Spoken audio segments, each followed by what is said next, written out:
Before we go into a detailed demonstration of some of the product features, I think perhaps a useful thing to show first of all would be an application that we at Perfect Forms have built using our own product, and something that we use in just one of our business areas to drive some important business processes. And the thing we're going to look at first is the way we actually manage our entire software development processes. So I'm going to log in here to an application that's been built with Perfect Forms.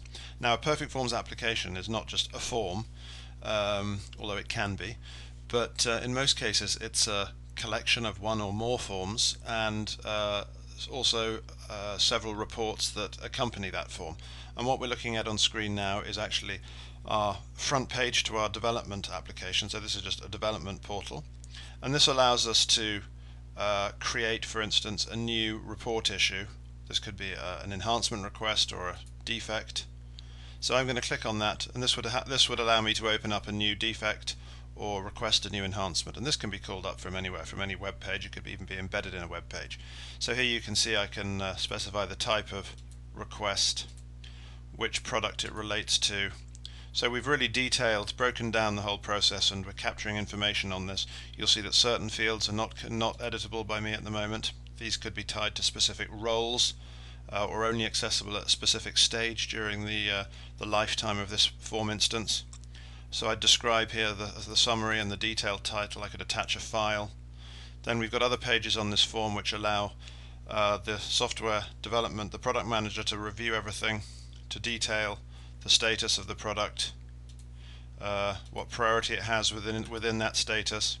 We can then assign that to developers. These are all important things when doing the roadmap prioritization.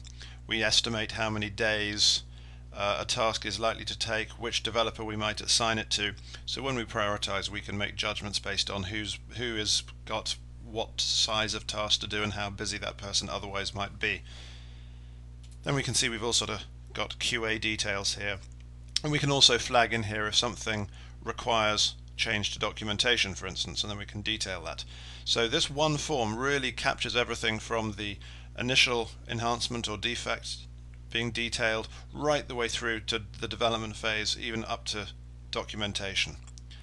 Now once these have been filled in, let me just close this down and go back to our portal. That actually feeds this particular portal page here, so we can see that there are 30 items that we need to update documentation, for example. Here we can see that there are 26 items in our sanity testing. Sanity testing is an expression that we use to describe the phase before we go into a full detailed regression testing. So it's a very in-depth test, but not a full regression test. And here I can see all sorts of details. I can drill down further. So I could say what are the high priority items, and that drills down still further here.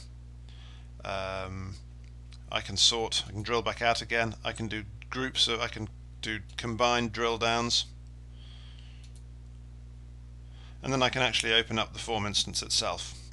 So this is a special form that that drives the sanity testing. We've also got, for instance, here, if I go in here, this is something we use in our roadmap prioritization meetings. Again, it's the same principle. It allows me to drill down, so I can say what is, for instance, has been decided on as a high priority item, and that's now drilling down here. I can see that there are 17 items, and if I want, I can then go in and actually review a specific item, open up the form, read the details, go through, make changes, and so on. So these dashboards give me very powerful access to the detailed information contained within the individual forms. So this is it's a fairly straightforward one, but this has actually allowed us to throw out two systems that we had before and replace them with our own system, which gives us a lot more control in terms of the information content, the workflow, and the way we structure the whole front end of the application as a whole. So we'll be adding to this site some other sample applications very shortly, but what I suggest you do now is to go and look at the following videos which look at the actual usage of the product.